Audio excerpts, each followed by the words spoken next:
On March 5, 1943, an atmosphere of tense anticipation permeated Naval Station Norfolk in Virginia. The first American hunter-killer group was preparing to set sail into the turbulent waters of the Atlantic. Captain Giles Short, the experienced commander of the escort carrier USS Bogue, meticulously studied a deciphered message received from the 10th Fleet. Ultra-intelligence, through its mastery in decrypting German naval transmissions, had revealed the locations of several U-boat refueling points, providing a crucial advantage. The tanker submarines U-459 and U-487, like invisible ocean gas stations, were slated to resupply the wolf packs that terrorized convoy routes. The operations officer, recognizing the gravity of the moment, reached for the secure telephone. Soon, the escort carrier, supported by 4 accompanying destroyers, would embark on its hunt for these submarine predators. This formidable group included the USS Bogue, USS Belknap, USS Georgie, Badger, USS Osmond Ingram, and USS Clemson. None of them suspected then that this deployment would mark a turning point, forever changing the course of submarine warfare.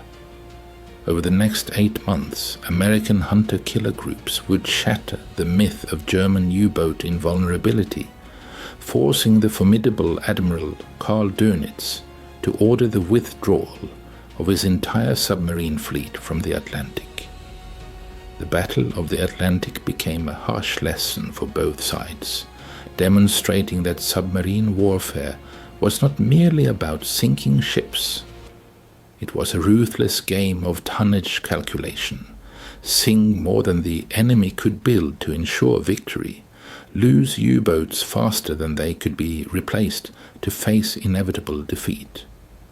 The Kriegsmarine's U-boat forces had established control over Atlantic shipping lanes, posing a severe threat to the Allies in World War II. In March 1943, German wolf packs, coordinated groups of submarines, sank over 80 ships, totaling approximately 500,000 tons.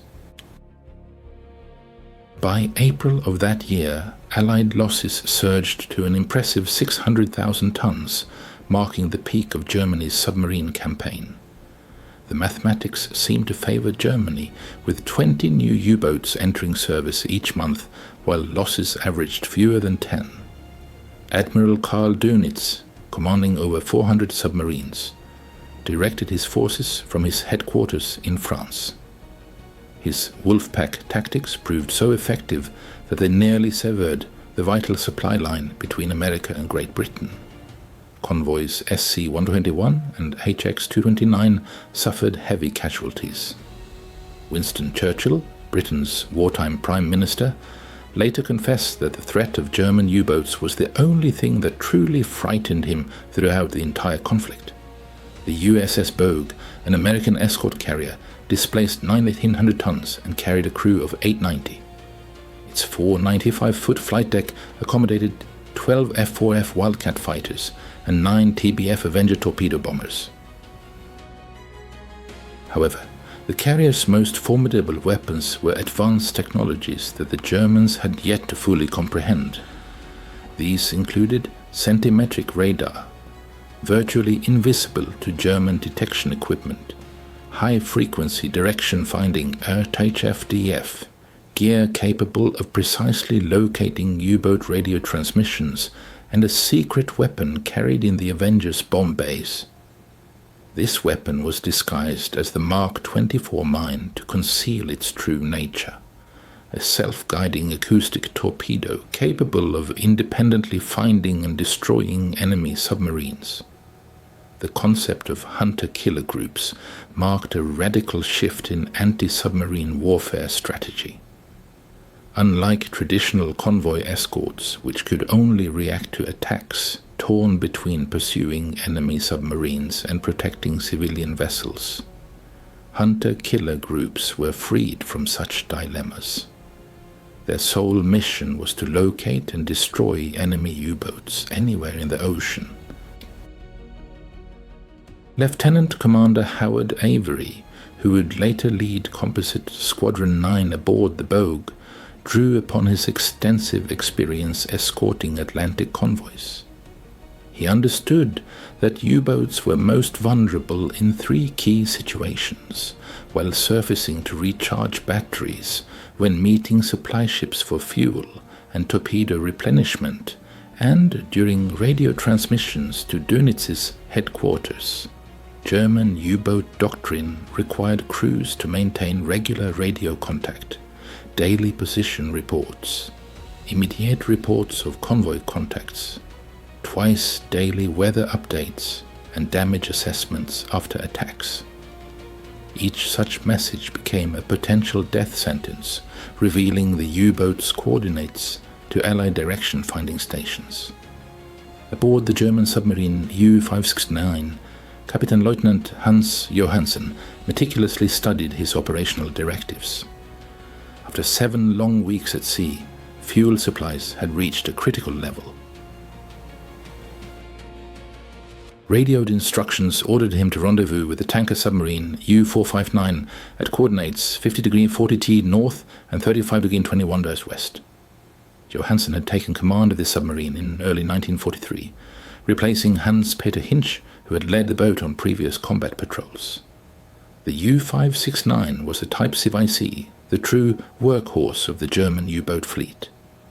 It displaced 7 69 tons surfaced and 8 71 tons submerged. The submarine carried 14 torpedoes and had a crew of 44. During its service, equipped with 4 bow and 1 stern torpedo tube, the U-569 had managed to sink 1 merchant ship and damage another, a rather modest result that, however, reflected the increasingly complex and dangerous situation in the Atlantic. But the U-boat's greatest vulnerability remained unchanged since World War I.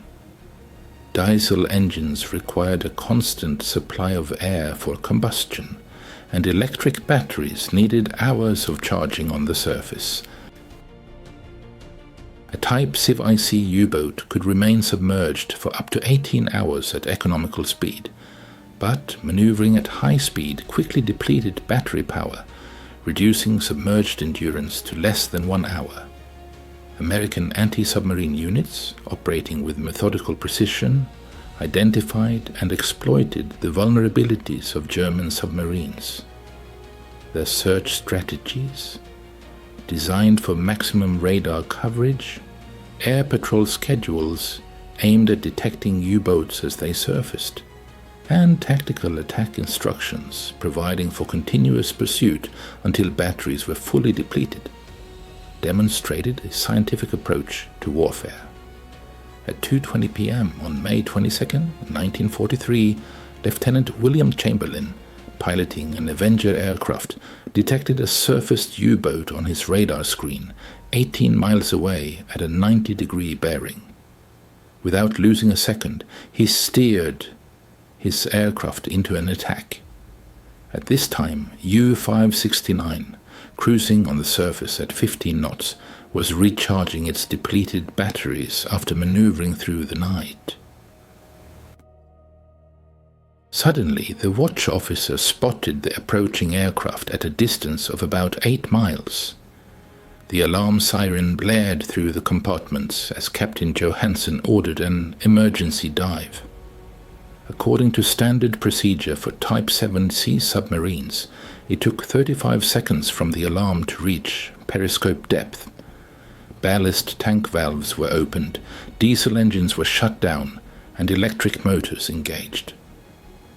The submarine's bow plunged downward as tons of seawater flooded the ballast compartments. A tragic fate befell U-569 when a series of depth charges, dropped by Lieutenant Chamberlain, struck it in the depths. 4 deadly Mark 17s, set for a shallow dive, pounded the German submarine. The destructive explosions inflicted severe damage to the hull, forcing it to surface desperately.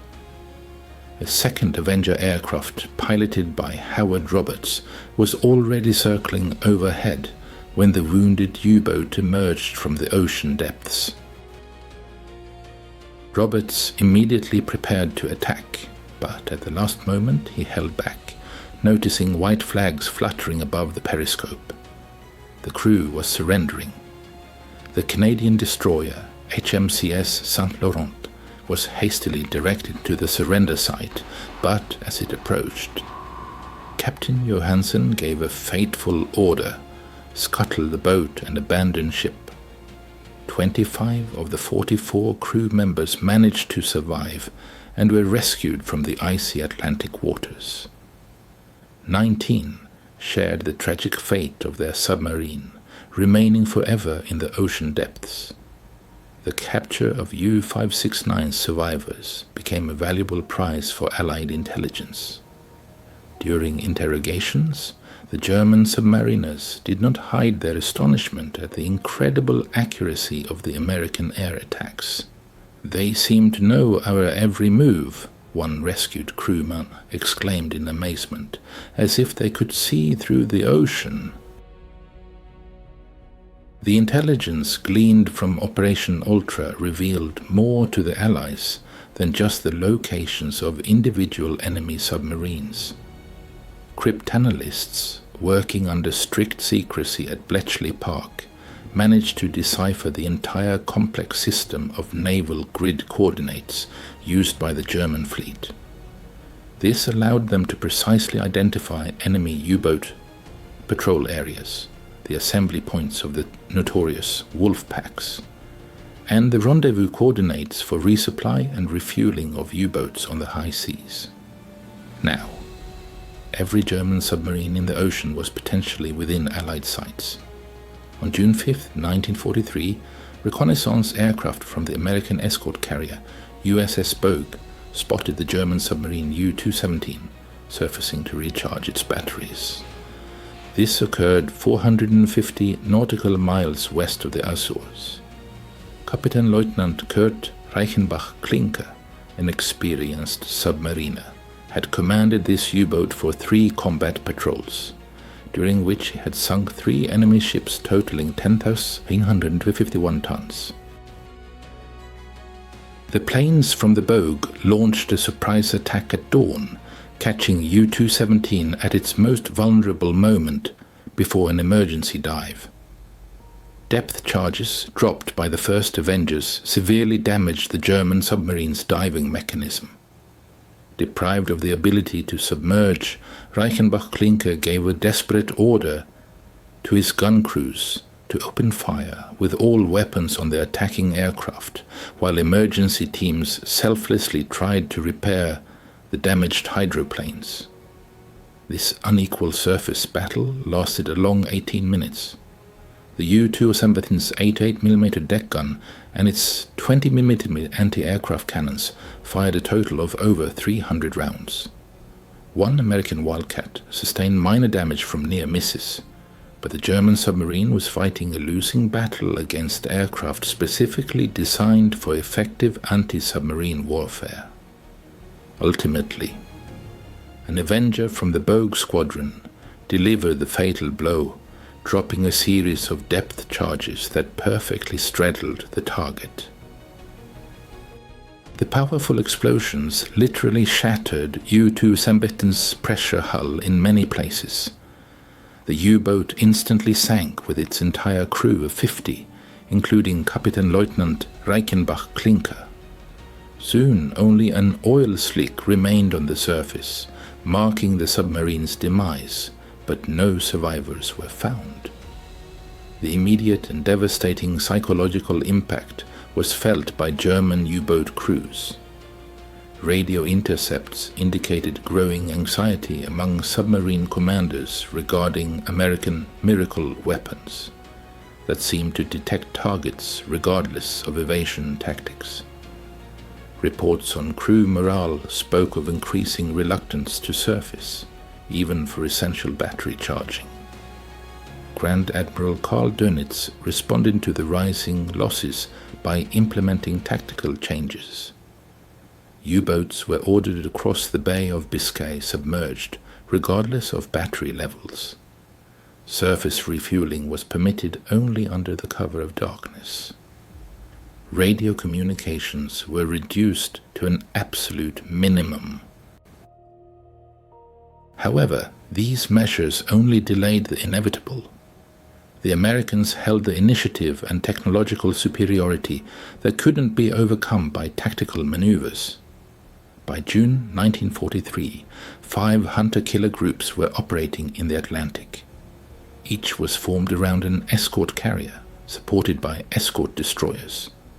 The USS Bogue, USS Card, USS Core, USS Santee, and USS Croatan embodied an industrial might that Germany could not surpass. The USS Card, commanded by Captain Arnold Buster Isbell, became one of the most effective hunter-killer groups of the entire war.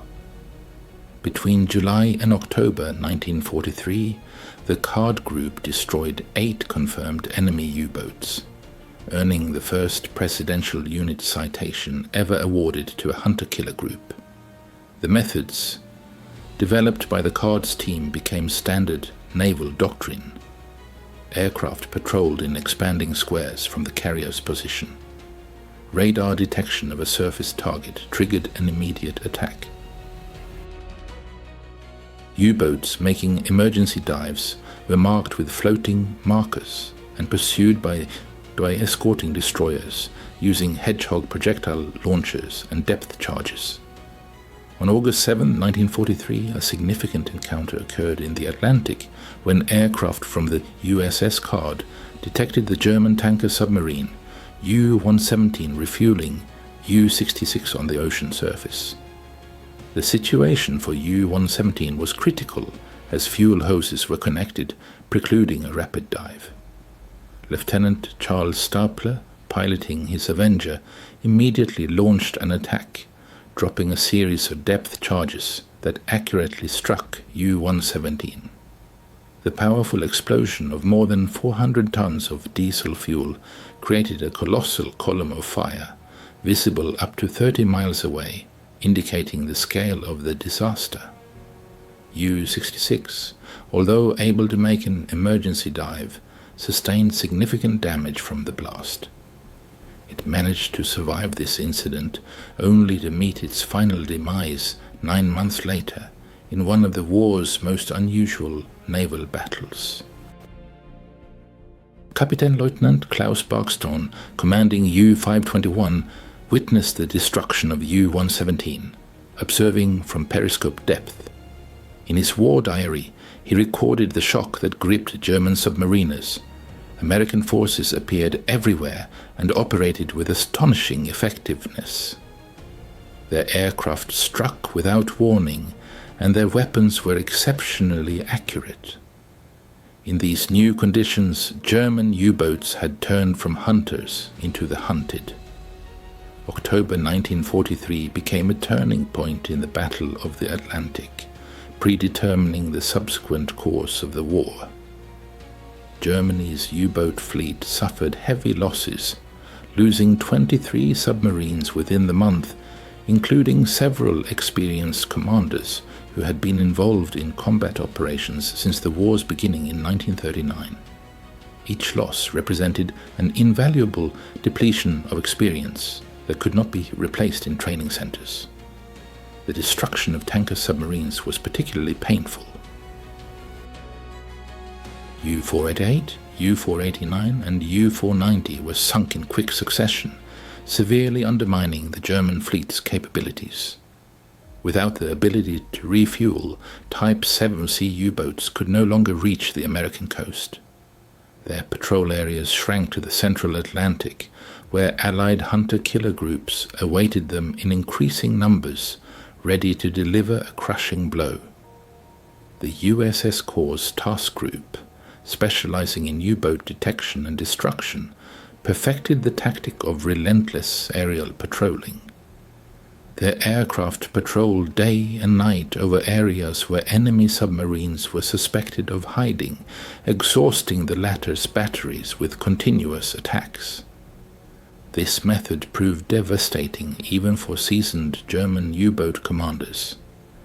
On October 13, 1943, the Corps' formation caught U-378 by surprise on the ocean surface at first light. The U-boat's commander, Oberleutnant Erich Sorge, had just celebrated his 26th birthday. His lack of experience manifested in the erroneous decision to engage in a surface battle instead of immediately submerging. 4 Wildcat fighters poured a hail of fire onto U-378, while 2 Avenger torpedo bombers positioned themselves to drop depth charges. The U-boat's anti-aircraft gunners managed to damage 1 Wildcat before being mown down by machine gun fire. When depth charges breached the submarine's pressure hull, the commander gave the order to abandon ship. Only 1 sailor was rescued from the icy water. The ruthlessness of these encounters terrified even hardened veterans of submarine warfare. In the harsh waters of the Atlantic, where a merciless submarine war unfolded, the fate of German U-boat aces took a tragic turn. Korvettenkapitän Heinrich Bleichroth, a celebrated conqueror of the depths, credited with 24 sunk ships, miraculously escaped death in October 1943. His submarine, U-109, riddled with fire from aircraft of the American escort carrier USS Block Island, barely limped back to base. This incident so profoundly affected Bleichroth that he permanently abandoned sea patrols, grimly stating to his colleagues that the Atlantic had become a bloody trap. November 1943 saw the introduction of new technological advancements that further shifted the balance of power in favor of the American fleet. The emergence of magnetometers, MAD, capable of detecting submarines at shallow depths, posed a serious threat to German U-boats. Additionally, sonar buoys deployed in a specific pattern allowed American ships to track submarine movements for extended periods. American technological superiority was becoming increasingly evident and insurmountable. Kapitänleutnant Ralph Heinrich Hoppmann, commander of U-405, had completed 7 successful combat patrols. Thanks to his experience and tactical skill, he had managed to preserve his crew's lives in encounters that proved fatal for other U-boats. Hoppmann developed effective methods for evading air attacks, using cloud cover and squalls to mask his submarine. On October 31, 1943, U-405, operating as part of the Siegfried Wolfpack, encountered the USS Card's hunter-killer group. At 9:00 p.m., the destroyer, USS Bowie, established radar contact with the submarine at a range of 6,500 yards. The events that followed became legendary in naval history. In the depths of the Atlantic Ocean, a tragic yet heroic chapter of naval confrontation unfolded. The U-405, caught by surprise, made an emergency dive, but a subsequent series of depth charges forced it to surface once again. Captain Hoppmann, assessing the critical damage, decided to engage in a desperate fight, using his deck guns as a last resort. In the impenetrable darkness and under the assault of stormy waves, the unthinkable happened. The Allied destroyer USS Bowie rammed U-405, literally driving its bow onto the submarine's deck. The vessels became locked in a deadly embrace.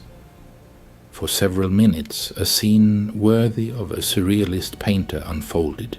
Crews exchanged small arms fire and grenades, while American sailors, in a fit of rage, hurled everything they could get their hands on at the enemy, from coffee mugs to spent shell casings and even a dagger. When the ships finally disengaged, the Bowie's captain ordered a barrage of fire on the submarine. Over 4,000 shells rained down on U-405, which desperately tried to escape into the depths. The submarine's conning tower was riddled with holes, its deck gun destroyed, and the hull sustained damage below the waterline. Hauptmann, seeing imminent doom, ordered his crew to abandon ship. Only 8 out of 49 sailors managed to survive in the icy water. The captain shared the fate of his vessel. The irony was that the buoy itself sustained fatal damage from the collision and was scuttled the following day. This episode served as further proof that even the most experienced submariners could not withstand the onslaught of determined hunter-killer groups whose tactics and weaponry were becoming increasingly sophisticated. The triumph of the hunter-killer groups was due not only to technological breakthroughs in radar and homing torpedoes, but also to advancements in other scientific fields. Operations researchers, drawing on probability theory, created effective search algorithms. Analysis of sound waves allowed for the identification of unique acoustic fingerprints of submarine propellers.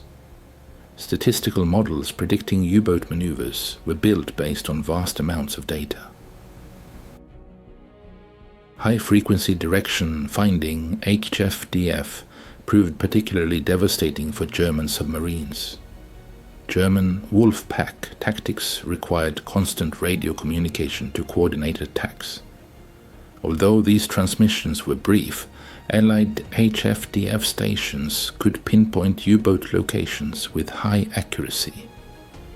German submarine commanders faced a dilemma: either maintain radio silence, sacrificing coordination, or transmit and reveal their positions. The German command was confident in the impregnability of the Enigma cipher machine.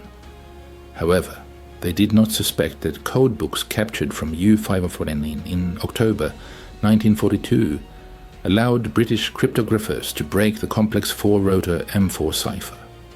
As a result, almost every order issued by Dönitz to his U-boats became known to Allied intelligence within hours of its transmission.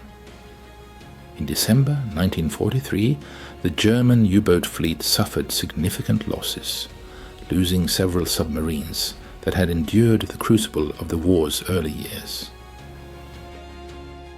U-172, commanded by Lieutenant Commander Hermann Hoffmann, had been a terror of the Atlantic, sinking 26 ships totaling 151,000 tons.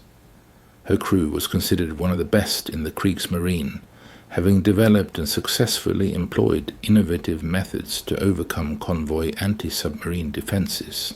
On December 13th, the hunter-killer group of the American escort carrier USS Bogue located U-172 in the Central Atlantic. A transmitted weather report played a fatal role, its coordinates picked up by direction-finding stations on Bermuda and the Azores. The initial attack was carried out by Ensign William Fowler, an Avenger pilot, who dropped an acoustic torpedo. Fortunately for the submariners, U-172's acoustic operator detected the threat in time, and the U-boat managed to evade the deadly gift. However, the evasion maneuver required U-172 to operate at high speeds, quickly draining its battery charge. Within 2 hours, 3 more aircraft arrived at the scene, giving the submarine no respite. The subsequent 14 hours became a desperate struggle for survival for U-172. The crew would surface to ventilate the poisoned atmosphere inside the compartments, then dive again to escape the radar of approaching aircraft. By 8 a.m. on December 14, with battery charge critically low and compressed air supplies almost exhausted, Lieutenant Commander Hoffmann made the difficult decision to surface and fight on the surface. U-172's anti-aircraft guns opened fire on the circling aircraft, while damage control parties frantically tried to make repairs. The artillery duel lasted 43 long minutes. Escort destroyers USS George E. Badger, USS Clemson, USS DuPont, and USS Osmond Ingram arrived at the scene, unleashing a hail of shells on the German submarine. Over 400 main-caliber shells pierced U-172's hull in 17 places before it finally sank. Of the 57 crew members, 46 perished. The 13 surviving sailors were rescued by American ships. During interrogation, the captured German submariners revealed the despair prevalent among them. The ocean has become a death trap. We have nowhere to hide. We have nowhere to run. We cannot fight effectively. Every patrol for us is like the last. By early 1944, a complete metamorphosis had occurred in U-boat warfare. The German submarine fleet, once having brought Great Britain to the brink of starvation, was now systematically being annihilated by the Allies. In January, the Kriegsmarine lost 19 submarines, in February another 20, and in March 23. The mathematics of destruction was relentless, and the rate of losses only increased. In a desperate attempt to compensate for their losses, young, inexperienced commanders with minimal training were sent to sea. Oberleutnant Sorge Wolfgang Gera, commander of U-434 at 23 years old, had less than 6 months of submarine service when his U-boat was caught on the surface by USS Card aircraft in March 1944. Making a fatal decision, he ordered the crew to engage in battle instead of diving, which led to the loss of the entire crew. The gap in the quality of training and experience between American and German forces widened with each new engagement. American pilots accumulated hundreds of flight hours on anti-submarine patrols. Radar operators learned to accurately distinguish submarine signals from surface clutter at maximum ranges. Sonar operators could identify individual submarines by their unique propeller noises, tracking specific U-boats for thousands of miles across the ocean. While German submarines continued to traverse the seas, their crews underwent noticeable changes, indicating a weakening of combat effectiveness. The average age of submarine commanders steadily decreased, dropping from 32 to 26 years. Experienced petty officers who formed the backbone of submarine operations became a scarce resource. They were replaced by crews lacking combat experience, led by officers who had undergone accelerated training courses. A tragic example of this trend was the fate of Peter Dönitz, Admiral Dönitz's son. The young officer served as a watch officer on U-954 until the submarine was caught by surprise by British escort ships on May 19, 1943, and sank with its entire crew. Despite the personal tragedy, the Admiral continued to send young sailors to their certain deaths, which only underscored the high cost of the failed U-boat campaign. In the spring of 1944, the Americans introduced innovative developments that turned German U-boat operations into something akin to suicide. The implementation of centimetric radar on all hunter-killer group aircraft deprived submarines of their last hope of hiding in the dark. Powerful Lee lights turned the night into day, detecting surfaced U-boats at great distances.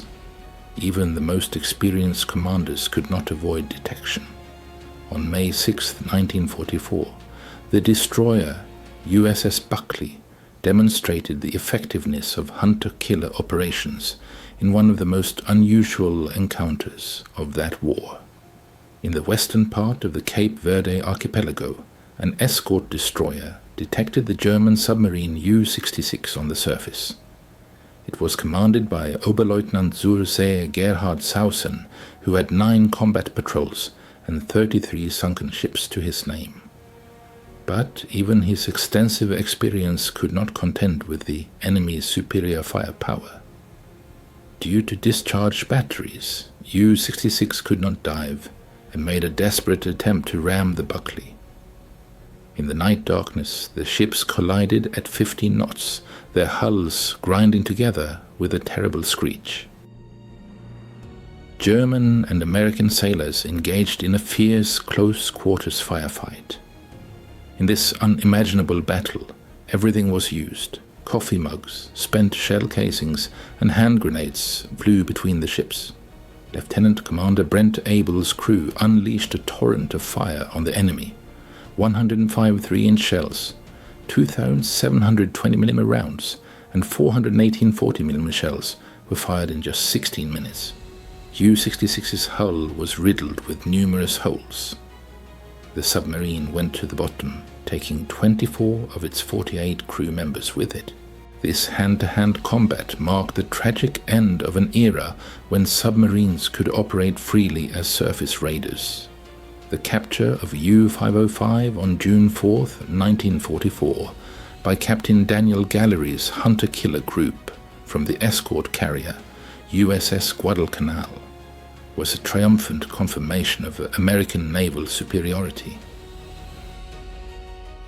A boarding party from the escort destroyer USS Pillsbury penetrated U-505 through the conning tower while the submarine was still underway, and seawater rapidly filled the compartments through damaged valves. Risking their lives, the American sailors managed to close the sea cocks, stop the flooding, and save the submarine from certain destruction. The intelligence value of the prize was immense.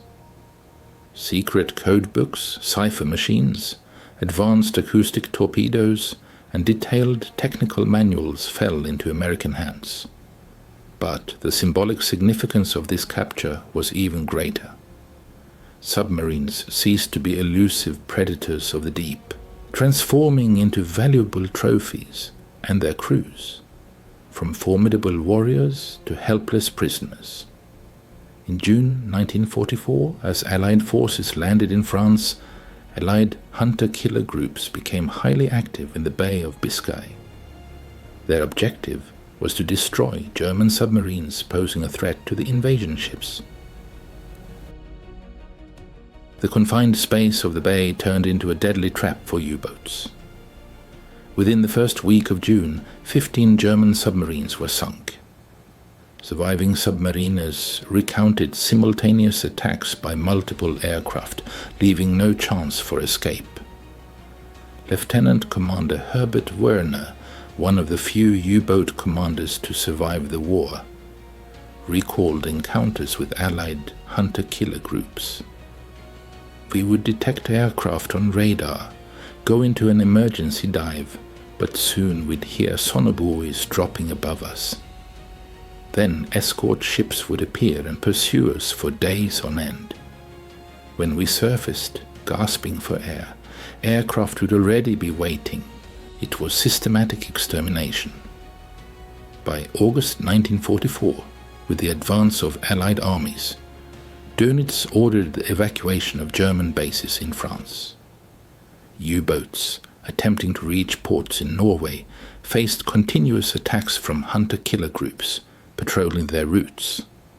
Of the 31 submarines that set out, 11 were destroyed. The survivors arrived in Norway with severe damage and exhausted crews. The introduction of the snorkel, a breathing tube, became a technological compromise for diesel submarines, allowing them to use internal combustion engines underwater at periscope depth. However, this innovation, appearing at the twilight of U-boat warfare, proved insufficient to meet the challenges of the time. Snorkel-equipped submarines remained vulnerable to enemy radar detection and could move at no more than 6 knots while using the device. It was more a defensive measure than a way to restore the U-boat's lost offensive capabilities. In September 1944, the Allies deployed their most advanced hunter-killer groups, equipped with cutting-edge technologies. The Mark 24 Fido torpedo was upgraded, gaining increased range and enhanced sensitivity. New Hedgehog mortars allowed for a dense saturation of projectiles in the contact area. Allied radars could now detect periscope-sized objects at a range of up to 5 nautical miles. Allied technological superiority became overwhelming and undeniable. The captain commanding U-10 witnessed the tragic loss of 3 other submarines from his Wolf Pack in a single night in October 1944. A desperate entry appeared in his war diary. The enemy possesses capabilities against which we are powerless. They strike suddenly, with impeccable precision. We are no longer fighting men, but soulless machines that never tire, never make mistakes, and show not the slightest compassion. The final months of 1944 saw German U-boat losses reach a critical point, threatening the very existence of the submarine fleet. In November, 24 submarines were sunk, and in December that number rose to 27. New shipyards could not keep pace with such rates of destruction. Training centers were subjected to massive Allied bombing raids, and fuel supplies steadily dwindled. Germany's submarine forces were on the brink of collapse, and everyone, from sailor to admiral, realized it. Despite this, Grand Admiral Dönitz, under pressure from Hitler's persistent demands and his own unwillingness to admit defeat, continued to send U-boats into the deadly sea.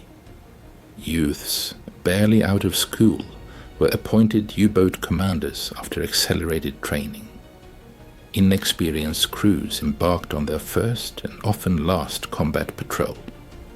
The Atlantic, once an arena of fierce battles, had become a site of mass executions, where Allied hunter-killer groups mercilessly destroyed German submarines. The story of U-396 serves as a tragic example of this final stage of the war at sea. The U-boat's commander, an Oberleutnant zur See, and his entire crew, whose average age barely reached 20, departed Norway in November 1944. Just 3 days later, they were detected by a hunter-killer group from the escort destroyer USS Kor. The pursuit lasted a grueling 18 hours. When U-396, having exhausted its battery charge and air supply, was forced to surface, it was immediately attacked by waiting aircraft.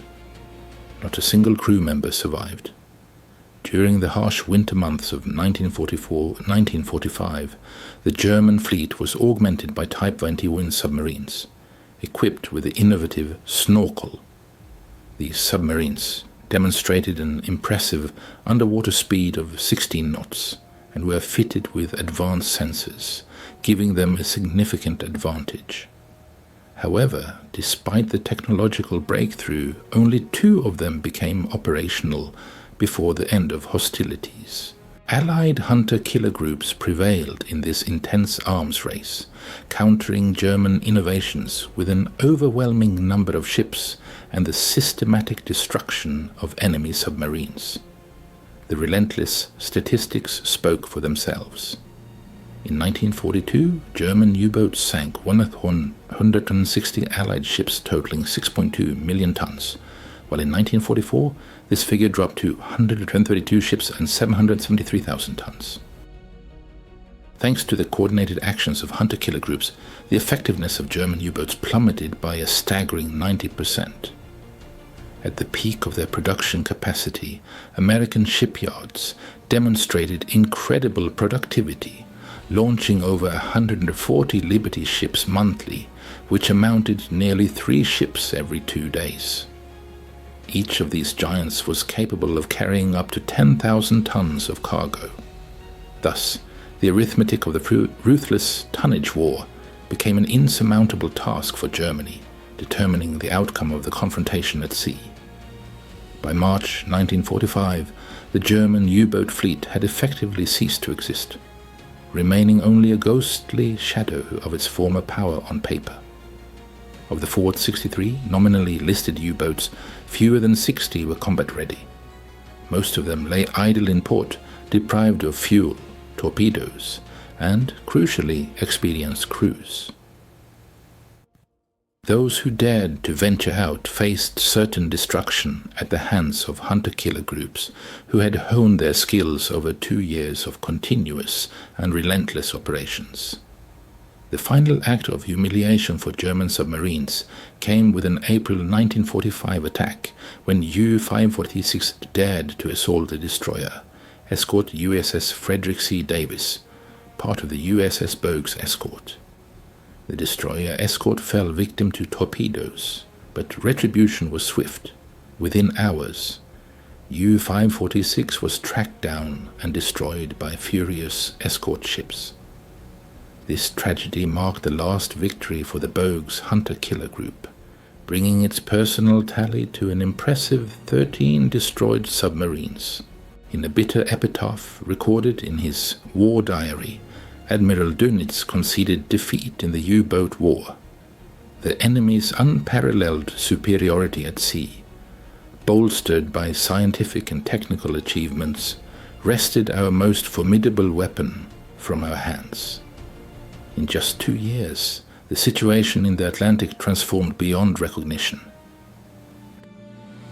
In March 1943, German U-boats had nearly achieved their goal, severing vital Allied supply lines, sinking ships faster than they could be built. However, by March 1945, Germany's submarine fleet was practically annihilated, its meager remnants either hiding in ports or systematically destroyed in the depths of the sea.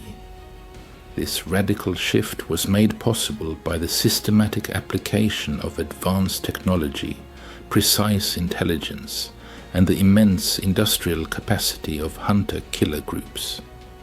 They transformed U-boat hunting from an art relying on intuition and luck into a strict science demanding precision, persistence, and relentless pursuit. In the crucible of World War II, where technology and strategies clashed, every element of anti-submarine warfare underwent thorough analysis and modernization, leading to unprecedented effectiveness. USS Bogue went down in history as the most successful hunter-killer group, confirmed with the destruction of 13 enemy submarines.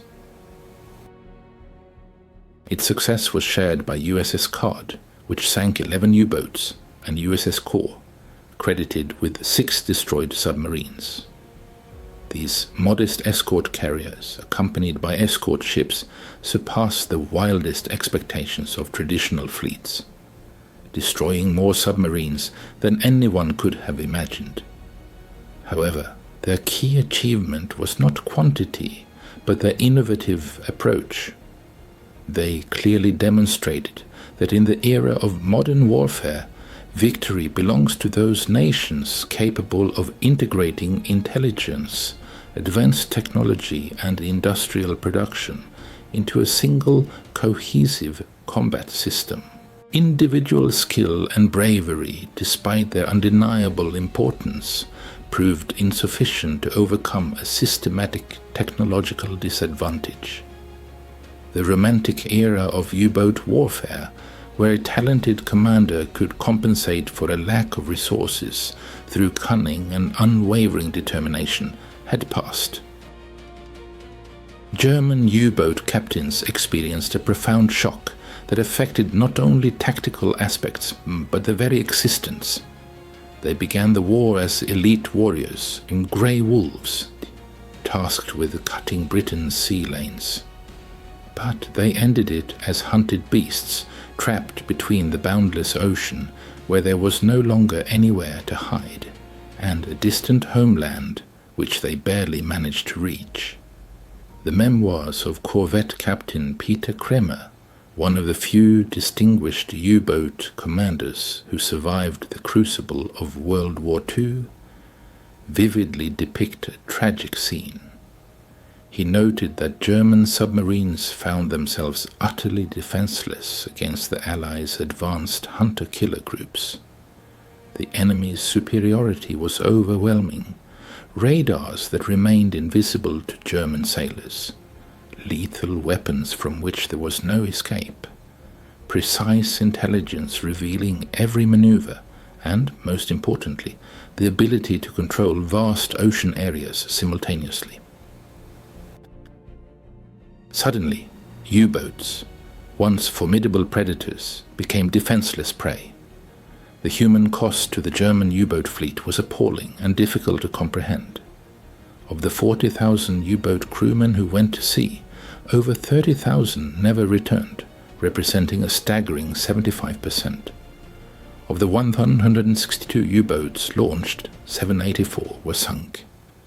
By the end of the war, more than half of the submarines were lost on their first combat patrol.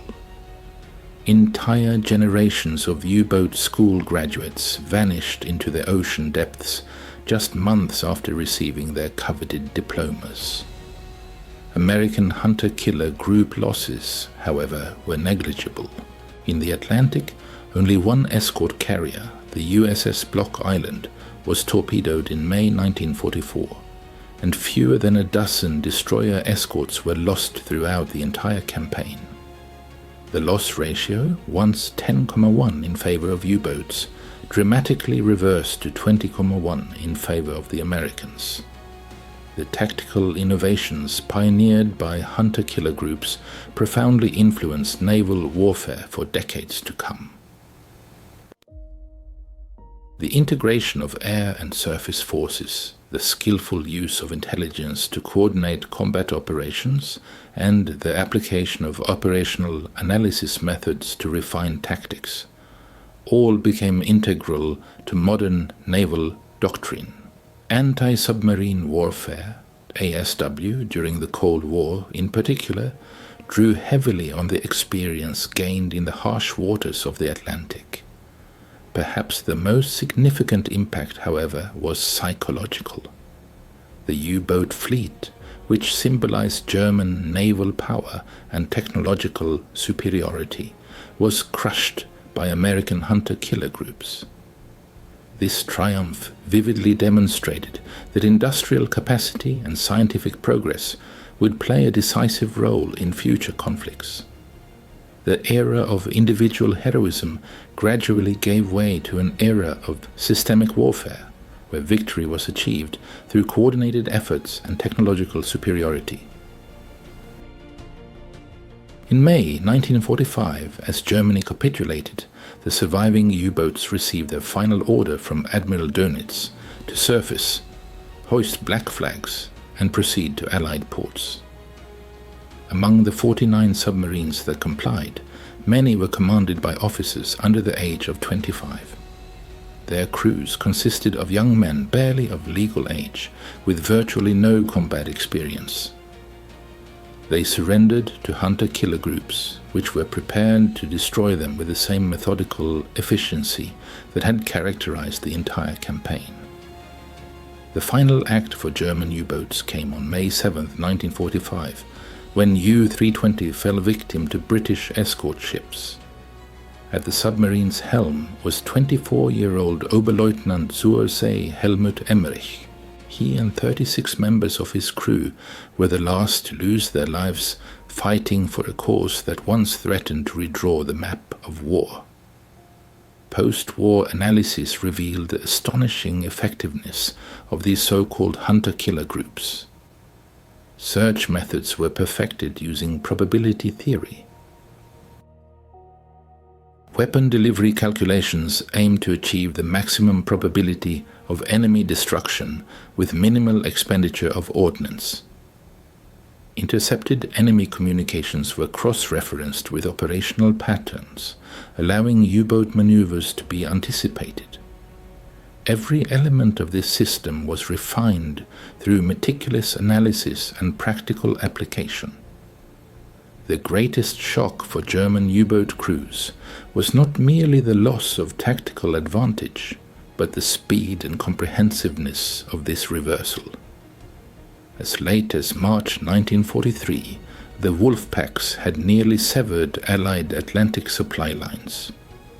By November of that year, however, U-boats had become hunted prey.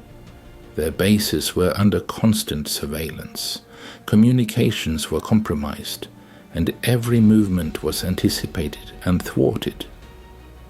This fundamental shift occurred not due to a single technological breakthrough, but through the systemic integration of a multitude of advantages.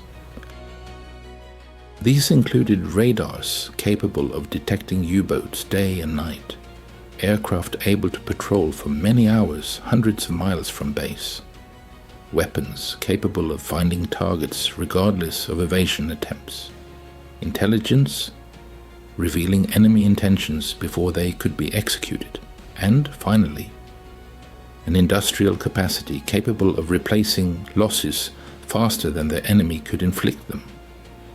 Hunter-killer groups opened a new chapter in naval warfare history, where victory was determined not so much by individual courage or skill, but by systematic superiority across various domains. They transformed the Atlantic from a boundless sanctuary into a transparent battlefield, where every movement was tracked, every transmission intercepted, and every error punished with destruction. Admiral Dönitz spent 10 long years within the walls of Spandau prison, paying for his war crimes and reflecting bitterly on the collapse of the formidable force he had once created and led. In his post-war memoirs, he ruefully admitted, "I naively believed that courage and unwavering determination could compensate for our technical inferiority. However, the American hunter-killer groups clearly demonstrated that in modern warfare, technology and powerful industrial capacity play the decisive role. We were defeated not by more skilled sailors, but by superior systems." The legacy of hunter-killer groups extends far beyond their immediate military successes. They heralded a new era in naval warfare, proving that future naval battles would be determined by the close integration of air and surface forces, the effective fusion of intelligence data and operational actions, and the application of a scientific approach to tactical problem-solving. The nuclear submarines of the Cold War, equipped with advanced sensors and lethal weapons, became direct descendants of the concepts first successfully implemented by escort carriers and destroyer escorts in the Atlantic. In the icy depths of the Atlantic Ocean, like silent sentinels, lie over 500 German U-boats, their steel hulls slowly dissolving into the ocean depths. They serve as a grim reminder of the crushing effectiveness of American hunter-killer groups, which managed to transform U-boat hunting from a desperate defensive measure into an offensive campaign of systematic destruction. The young officers who commanded these doomed submarines entered service convinced they were joining an elite force capable of turning the tide of war. Instead, they faced an adversary who had radically altered the very nature of warfare, replacing the art of combat with the science of destruction. The shock of this reversal deeply impacted the U-boat fleet and ultimately had a profound influence on naval history. While in early 1943, German U-boats felt like masters of the Atlantic, their wolf packs decimating Allied convoys with impunity. By the end of the year, they had become hunted fugitives. Their bases were subjected to massive bombardments, supply lines were severed, experienced crews perished in the ocean depths, and surviving boats either hid in ports or desperately tried to escape relentless pursuit. This crushing blow marked a turning point in naval history, ushering in an era where technology, intelligence, and industrial capacity forever changed the nature of warfare at sea. Between 1943 and 1945, American hunter-killer groups in the Atlantic demonstrated something more profound than mere bravery or seamanship, qualities abundant among both American and German sailors. They astonished German U-boat crews with a methodical application of colossal technological and industrial superiority. The ocean, once a sanctuary, transformed into a deadly arena where survival depended on precision and technological might rather than individual valor. The final figures speak for themselves. Hunter-killer groups and their allies sank 784 German U-boats, eliminating approximately 30,000 U-boat crewmen, while suffering fewer than 5,000 casualties themselves. In less than 2 years, they turned an almost certain defeat by German U-boats into their resounding rout. This was not merely a victory in war, but a vivid demonstration of a fundamental transformation in the very essence of warfare. The era of the lone submarine, relying on stealth and cunning, had come to an end. The age of integrated naval forces, utilizing advanced sensors, weaponry, and intelligence within coordinated operations, had arrived. Hunter-killer groups not only won the Battle of the Atlantic, but also revolutionized naval warfare, shocking their adversaries with a swift metamorphosis. From the hunted, they became the hunters.